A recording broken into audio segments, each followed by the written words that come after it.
Hello दोस्तों, स्वागत है आप सभी का मेरे यूट्यूब चैनल पे। तो दोस्तों, आज हम बात करने वाले हैं मॉक टेस्ट के बारे में कि मॉक टेस्ट देने के क्या फ़ायदे हैं, क्या नुकसान है, क्योंकि नुकसान भी है उसका। अगर आप उसको अच्छे से नहीं देते हैं तो आपको नुकसान भी झेलना पड़ सकता है। और ये भी बात करेंगे क्या एक जगह से ही मॉक टेस्ट दें या अलग अलग प्लेटफॉर्म्स दें, कि बहुत से बच्चे एक जगह ही देते हैं, लेकिन उसके बारे में बात करेंगे क्या अलग अलग भी दे सकते हैं या फिर एक ही जगह से दें, क्योंकि अलग अलग देंगे तो कुछ फ़ायदा भी हो सकता है आपको, इसलिए उसमें बात करेंगे आज। तो सबसे पहले बात करते हैं मॉक टेस्ट देने के फायदे के बारे में। देखिए, फायदे तो बहुत हैं, क्योंकि मॉक टेस्ट देंगे तो आपका पहले तो स्पीड बढ़ेगा, स्पीड के साथ आपको प्रेशर जो हैंडल करना है एग्जाम में वो आप हैंडल कर सकते हैं। उसके बाद अपना एक्यूरेसी सही कर सकते हैं।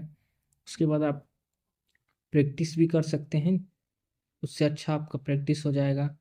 और बात करें और भी फायदे हैं, जैसे कि आप वहाँ पे करेंगे तो आपको जैसे उसका पैटर्न मालूम चलेगा कि आप किस एग्जाम की तैयारी करें, उसका पैटर्न क्या है, कैसे उसमें क्वेश्चन आते हैं, ये सारी चीज़ आपको मालूम चल सकते हैं।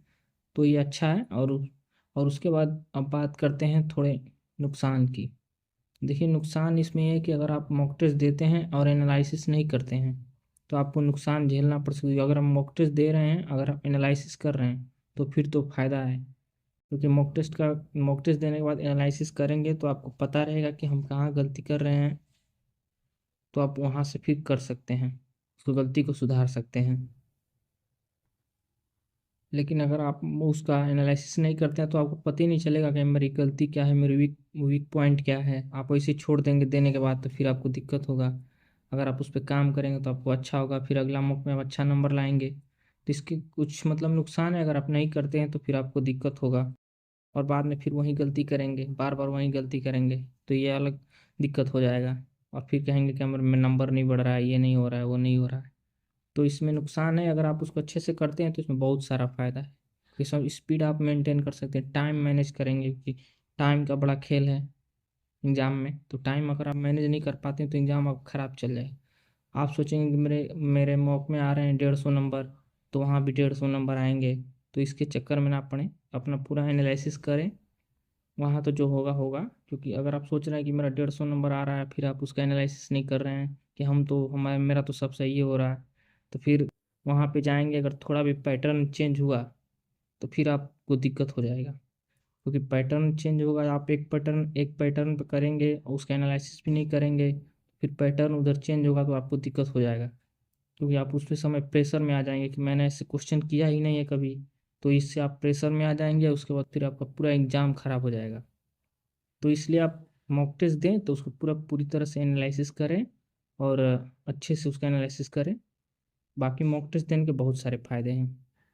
अब बात करते हैं कि क्या एक जगह से ही मॉक टेस्ट दें या अलग अलग प्लेटफॉर्म से दें।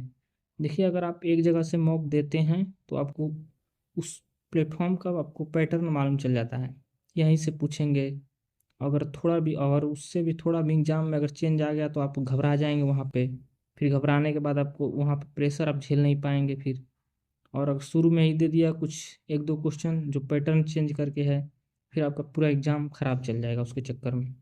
तो अगर आप मतलब कम से कम दो प्लेटफॉर्म रखिए, दो प्लेटफॉर्म पे देंगे तो आपको फायदा रहेगा कि मतलब दोनों का पैटर्न मालूम चलेगा, लेवल भी अच्छा अच्छा मिल जाएगा दोनों पे। और आपको मतलब सारे एग्जाम का पैटर्न भी मालूम रहेगा कि ऐसा ऐसा भी क्वेश्चन आता है। क्योंकि अगर उस वैसा क्वेश्चन आप नहीं देखे रहेंगे और पूरा एग्जाम में पहली बार देखेंगे तो आप घबरा जाएंगे। क्योंकि मेरे साथ मेरे एग्जाम में आया था मतलब एक हिंदी में विलोम शब्द, जो कि मतलब जो कि वैसा मतलब RAA पर कभी नहीं दिया गया था। वो पैटर्न मैंने टेक्स्ट बुक पे मॉक लगाया था, वो पैटर्न उस पे था। तो हमको पता था कि हमको कैसे इसको टैकल करना है। अगर वहीं हम बस RAA पर करके गए होते हैं तो हमको पता ही नहीं चलता उसको करना कैसे है। इसलिए आप कम से कम दो रखिए कि आपको पता रहे कि कौन सा मतलब पैटर्न आ रहा है, फिर उसको कैसे टैकल करना है, ताकि आपको पता रहे पैटर्न के बारे में। क्योंकि एक जगह करेंगे तो आपको उसका पूरा पैटर्न मालूम चल जाता है, और मान लीजिए वो नहीं आया एग्जाम में, दूसरा पैटर्न उसी में का पूछ दिया और आप नहीं किए रहेंगे, तो फिर आप उसको पता नहीं चलेगा। अगर किए रहेंगे तो आपको कम से कम पता रहेगा कि ऐसे करना है इसको, तो आप कर सकते हैं।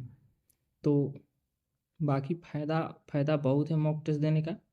और मैथ्स में बात करें तो मैथ्स में मॉक टेस्ट बहुत ज़रूरी है, क्योंकि उसके उसके बिना टाइमिंग आप नहीं मतलब मैनेज कर सकते हैं, क्योंकि उस वो टाइमिंग का ही खेल है। मैथ में अगर आप फंस गए तो फिर आपको क्योंकि एग्जाम में आपको भी मालूम है कि सब टाइम का खेल है। अगर टाइम आपके पास है तो अगर आप मतलब पहले से पढ़े हैं तो वो किसी तरह आप कर देंगे, लेकिन अब टाइम आपके पास नहीं रहेगा तो सब क्वेश्चन छूट जाएगा।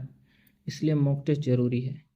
और मॉक टेस्ट आप कम से कम 2 जगह से दें, ताकि आपको अलग अलग पैटर्न मालूम चले, क्योंकि अगर 2 जगह से देंगे तो कुछ ना कुछ तो डिफरेंस उसमें मिलेगा आपको।